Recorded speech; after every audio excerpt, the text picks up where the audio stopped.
hablar de cromatografía hoy, a seguir con las últimas dos clases que nos quedan, que son cromatografía gaseosa y cromatografía líquida de alta resolución.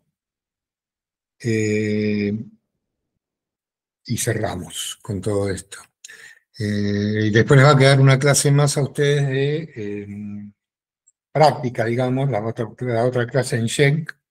Espero que la aprovechen, es muy interesante los que fueron, verán que es muy interesante porque están en contacto con todos los equipos, aparte la gente que les brinda la charla, es gente que trabaja permanentemente con los equipos, o sea, tiene mucho dominio, o sea, están especializados en todo lo que sea equipo, calibración, mantenimiento, desarrollo de técnicas, o sea, muy buena la clase y es muy bueno que lo aprovechen, ¿no? Y que si tienen dudas le pregunten cosas para de práctica, ¿no? Que es muy útil. Bueno, adentrándonos en el tema este, la estructura más o menos es similar a todas las que venimos viendo en las clases, el principio de lo que es la cromatografía, materiales y equipos que se utilizan, cómo se preparan o qué tipo de muestras puedo utilizar o cómo las uso, las condiciones operatorias que tengo que tener en cuenta para poder trabajar en estas técnicas analíticas, elección de columna, temperatura de trabajo, sensibilidad, qué detector puedo usar. Los cálculos van a ser, lo puedo hacer en porcentaje relativo, con uso de un patrón externo o con uso de un patrón interno. Y bueno, como siempre, posibles causas de error y algunas técnicas de aplicaciones. Bueno, como habíamos visto cuando hablamos un poco de lo que era la TLC, o sea, la cromatografía en capa fina, en ese momento dijimos que había dos tipos de técnicas fundamentales, que eran la cromatografía en capa delgada o la cromatografía en columna. Tanto la cromatografía gas líquido, como el sistema de cromatografía gas líquido, como el de HPLC, digamos, están basadas en cromatografía en columna.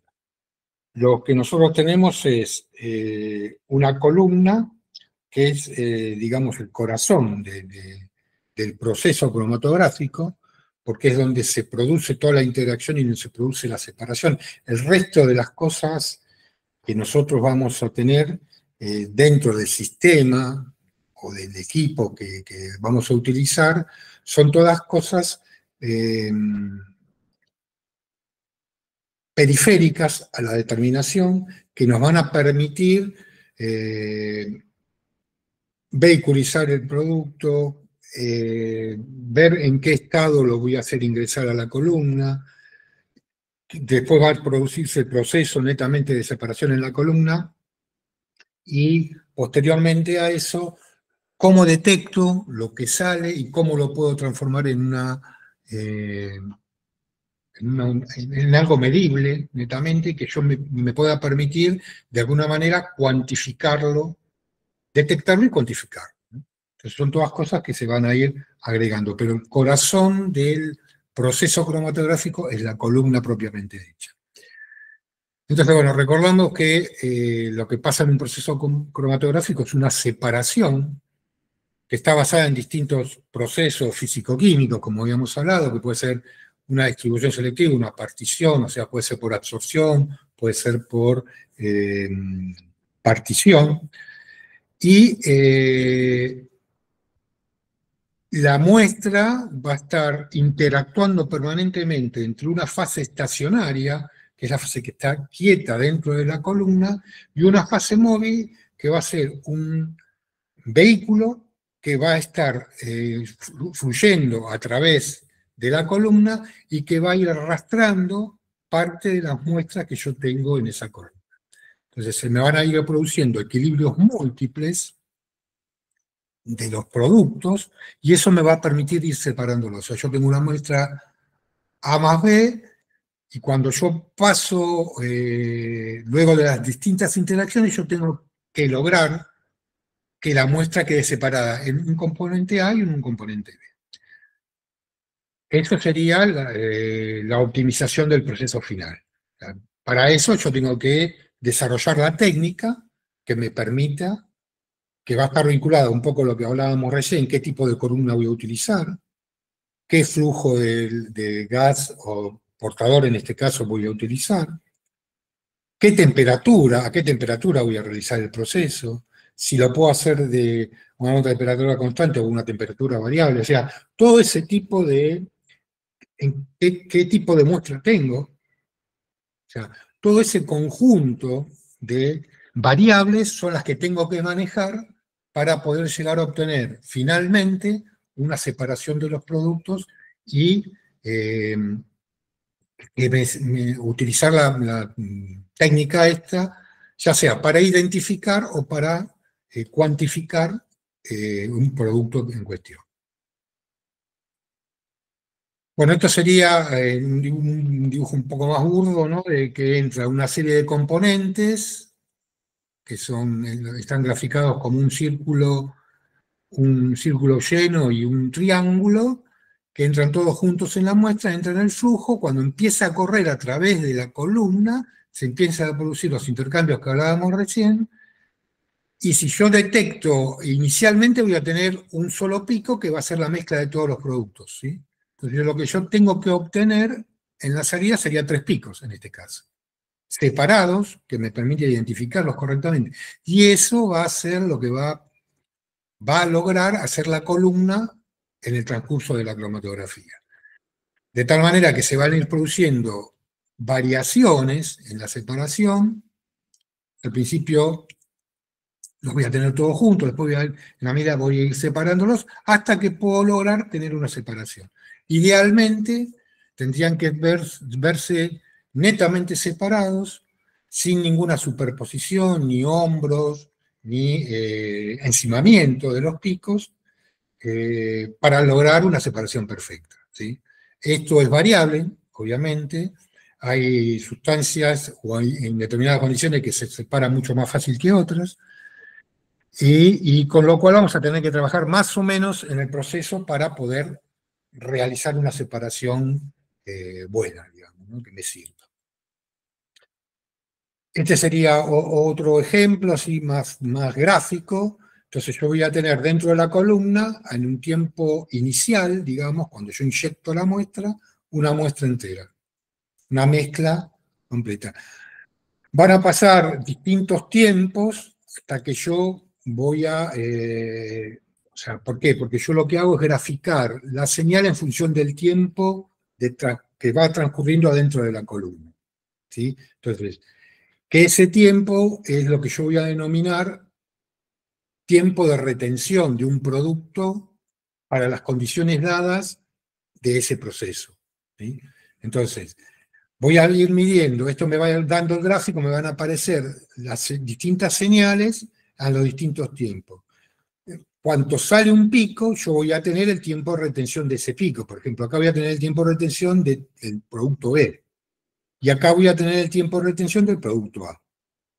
O sea, cuando sale de la columna, va al detector, yo lo detecto y me aparece este pico. O sea, me transforma la señal del detector, me la transforma en una señal, por ejemplo, en este caso electrónica, que me permite graficar el pico.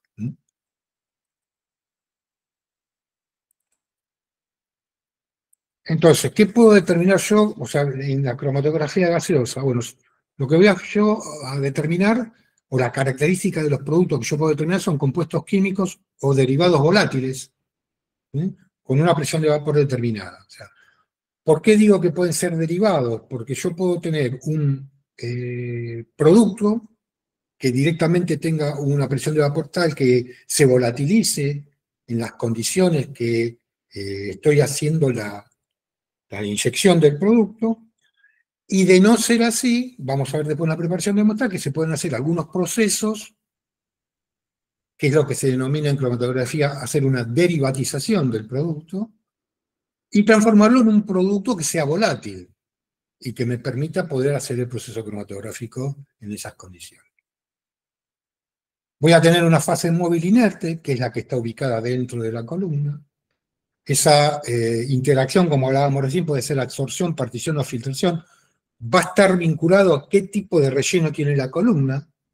Si tengo un relleno sólido, voy a tener una absorción, ¿sí? Si tengo un relleno líquido, voy a tener una partición, o sea, voy a tener un intercambio, de un equilibrio de solubilidades, de retención en cada uno de los puntos, ¿sí?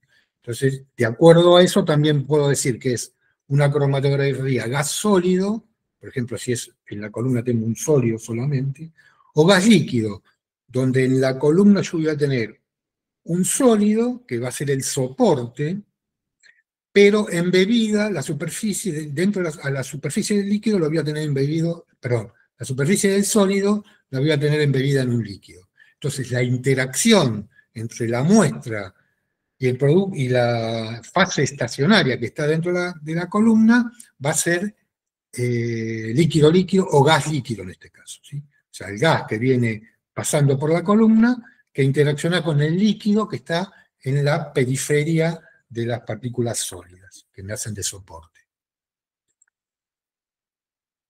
Y bueno, ¿qué obtengo yo o cuáles son las características que tiene mi cromatograma? Bueno, yo voy a graficar la intensidad eléctrica en milivolt en función del tiempo transcurrido en minutos. Cuando yo le decía que veíamos, si te acuerdan, en la última, en uno de los slides, yo les había puesto en uno que veíamos horizontalmente, que eran todos los picos juntos, y en el vertical le había puesto otra que estaba la separación de los picos. Y yo le dije que así se veía en cromatograma. O sea, lo que ustedes van a observar en el gráfico del cromatograma va a ser un gráfico de este tipo. O sea, van a ver distintos picos que corresponden a distintas sustancias, distintas moléculas que estoy analizando y estoy separando de esa mezcla compleja que yo tengo. O sea, yo puedo tener una mezcla incógnita que tenga n cantidad de productos y me va a dar n cantidad de picos. Lo ideal sería que me dé n cantidad de picos. Esto va a estar relacionado con lo que comentábamos antes. Variaciones dentro de la técnica. Pero supuestamente me tiene que dar n cantidad de picos. Entonces, ese sería un gráfico cromatográfico. O sea, lo que yo tengo ahí es un mapa, digamos, por llamarlo de alguna manera, es un mapa cromatográfico que me da una idea de la complejidad que tiene la molécula, la muestra que yo tengo, ¿sí? O sea, cuanto más cantidad de picos tiene, más compleja es la muestra, porque tengo una mezcla de mayor cantidad de productos, ¿sí? Esto se observa muy bien cuando ustedes hacen un cromatograma, por ejemplo, de una esencia, ¿sí? Cuando hacen un cromatograma de una esencia puede tener, o de un aceite esencial, ¿no? O sea, una esencia puede tener un montón de componentes, 20, 30, 50, 100 componentes, y a su vez, si tiene un aceite esencial es una mezcla, ¿no? O sea, ustedes hacen la destilación por arrastre de vapor, y sacan el aceite esencial. Ese aceite esencial es una mezcla de un montón de componentes, ¿sí? A su vez, si ustedes tienen ese aceite esencial en una mezcla determinada, se multiplican la cantidad de picos que uno puede tener. Entonces, los cromatogramas de esas esencias o aceites esenciales son verdaderamente complejos. Con lo cual es muy difícil a veces poder separar todos los picos que yo tengo, ¿no? Pero en determinadas condiciones yo puedo tomar como un método de identificación, por ejemplo, de ese producto, un mapa cromatográfico. Y yo digo, bueno, en estas condiciones, con estas temperaturas, la cantidad de muestras que yo ingresé en esta columna característica, yo voy a tener este mapa cromatográfico.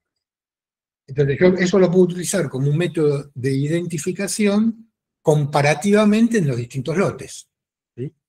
Primero lo hago contra un estándar, después el estándar lo voy a ir actualizando porque los productos, ese tipo de productos, al ser tan complejos, pueden sufrir distintos procesos de oxidación y demás, que me pueden variar lentamente algún pico del cromatograma. Entonces, periódicamente, cada 6 meses, puedo cambiar el estándar para tener siempre un estándar frío. Entonces, siempre lo voy a comparar con un estándar. Y eso ya me va a dar una característica típica de mi producto. Los que yo puedo determinar acá son los tiempos de retenciones, ¿sí? Que es el parámetro para utilizar y para identificar un componente de la muestra. O sea, yo recién le decía que podíamos hacer el mapa y tener una identificación de multicomponentes. Pero si yo quiero identificar un solo pico o dos picos determinados, yo lo que tengo que hacer es correr un estándar de esa sustancia pura y ver qué tiempo de retención tiene en las condiciones analíticas que yo estoy usando. Y después, cuando corro mi muestra, voy a identificar con el mismo tiempo de retención ese pico. Entonces, de esa manera yo puedo ir comparando los distintos picos que tengo. Entonces voy a tener un tiempo de retención del producto A, un tiempo de retención del producto B y un tiempo de retención del producto C. A su vez, yo puedo eso utilizarlo para cuantificarlo. Y para cuantificar lo que hago es, como con un proceso matemático, determino el área bajo la curva. ¿Sí? O sea, toda el área bajo la curva de este pico me va a dar la cantidad que yo puedo medir y lo relaciono con la concentración que tiene ese producto. ¿Sí? Por supuesto, comparado con un estándar, haciendo todo el procedimiento analítico de cualquier valoración en estas condiciones, ¿no? Entonces, yo puedo hacer esto.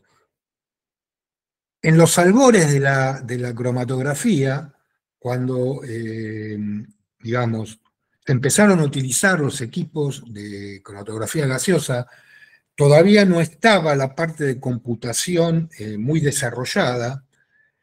Lo primero que aparecieron fueron registradores. O sea, lo que yo tenía era un registrador, generalmente me iba dibujando el pico. Es más, los primeros registradores eran en hojas continuas de papel milimetrado y se le ponía un lápiz o una pluma en el sistema y tenía un barral que se desplazaba por todo lo largo del papel y iba graficando los picos distintos.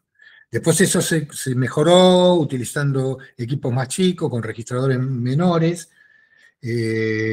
con papel térmico, donde se detectaban los picos y aparecía en el gráfico por calor. Y las primeras cuantificaciones que se hicieron de esto se hacían por triangulación. O sea, yo tenía un pico determinado, hacía la triangulación del pico y hacía el cálculo matemático. Y una manera práctica de hacerlo, a veces, lo que se hacía era, se triangulaba el pico, se cortaba el pedazo de papel y se pesaba. Y se tenía un valor en gramos. Y ese valor en gramos se lo tomaba como un valor para hacer los cálculos posteriormente. Después, con el avance de la computación y todo eso, todo esto quedó descartado, ¿no? Pero se lo comento para que vean cómo fue el desarrollo del proceso en sí, ¿no? Que es muy interesante. ¿Y nosotros qué analizamos en el pico? Nosotros podemos tener las cosas que son características, son la altura del pico, el ancho del pico total, el ancho medio del pico, ¿sí? Que son las cosas lo más importante, el tiempo de retención y estos valores que yo le comentaba recién. Esos valores son los que se utilizan después porque están vinculados con la teoría de la eficiencia, que ahora vamos a ir mirándola.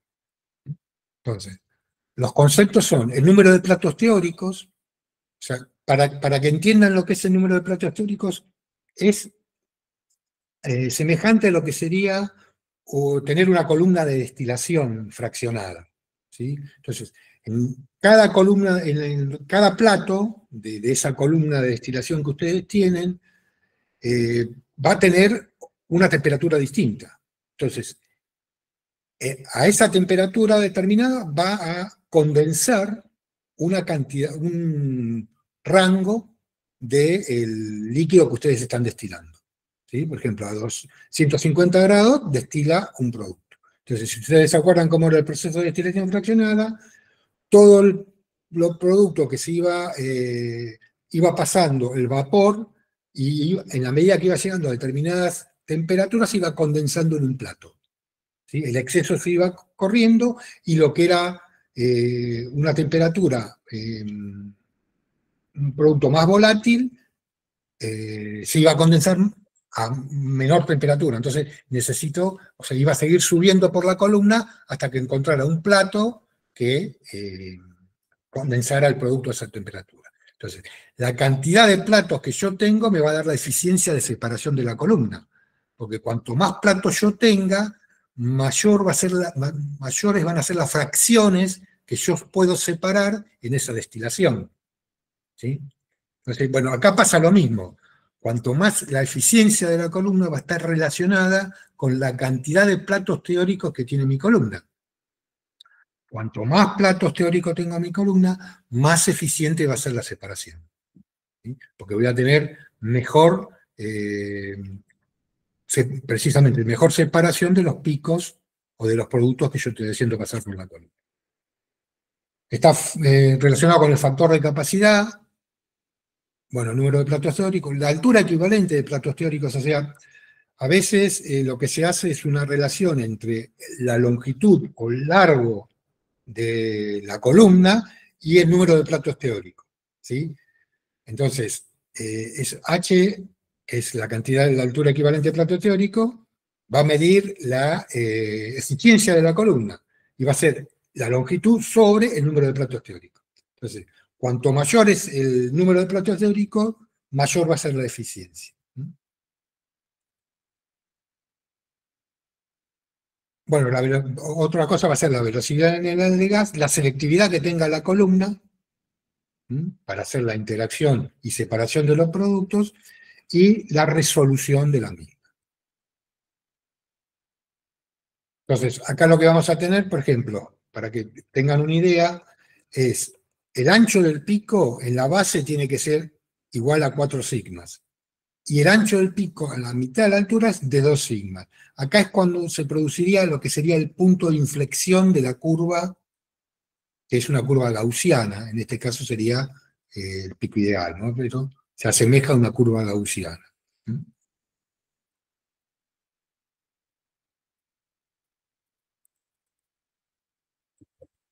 Entonces, bueno, acá tenemos los factores que van a estar vinculados con el número de platos teóricos.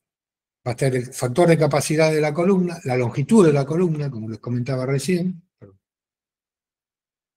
el diámetro interno de la columna, la velocidad lineal del gas, por supuesto siempre está vinculado todo al tipo de compuesto que yo estoy analizando,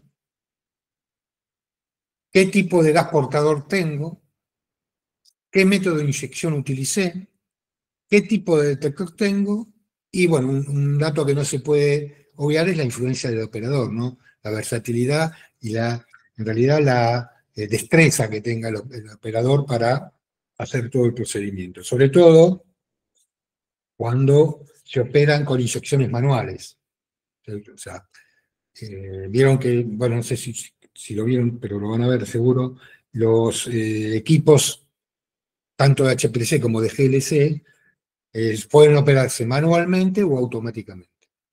O sea, el inyector puede ser manual o automático, y el inyector manual depende mucho del operador, porque es el que maneja el equipo. Los otros están todos manejados por microprocesadores y la cantidad que van a inyectar siempre es la misma, en las mismas condiciones, la misma fuerza de inyección, espera al mismo tiempo. Entonces, todas esas variables que son operador dependiente van a tener influencia en el proceso final de la separación, ¿no? Y del cromatograma. Por la constante de reparto, eso ya lo habíamos visto la otra vez, mide la excepción del analito entre la fase estacionaria y la fase móvil. ¿Sí? O sea, va a estar la concentración en la fase estacionaria y la concentración en la fase móvil. recuerden que esto es un equilibrio múltiple, porque nosotros vamos a tener permanentemente ingresando fase móvil nueva,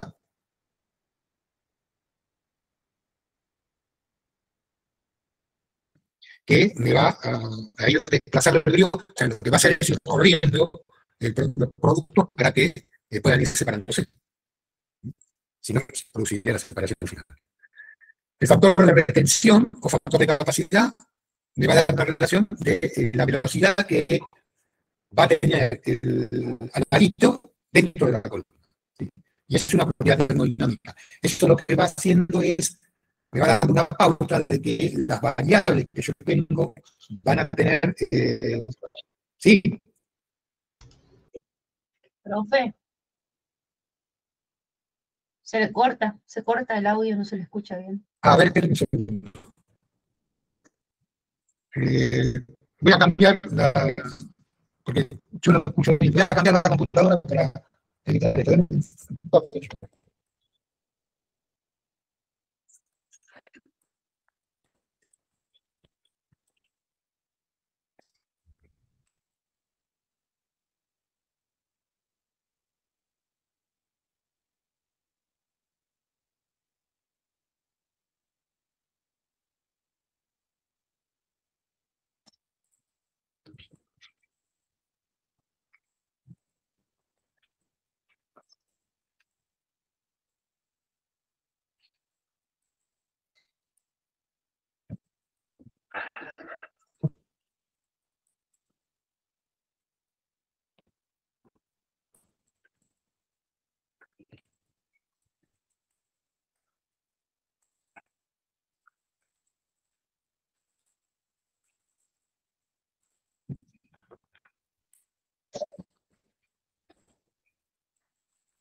Disculpen, ¿se escucha cortado o no se escucha o soy yo nomás? No se escucha. A ver, espéreme. Me parece ¿Cómo? que se desconectó el hombre. No, está, pero... Ale, ¿nos escuchás? Iba a cambiar de computadora porque no se escuchaba Bueno, igual bien porque se cortaba. No. Sí, aguarden, no se desconecten,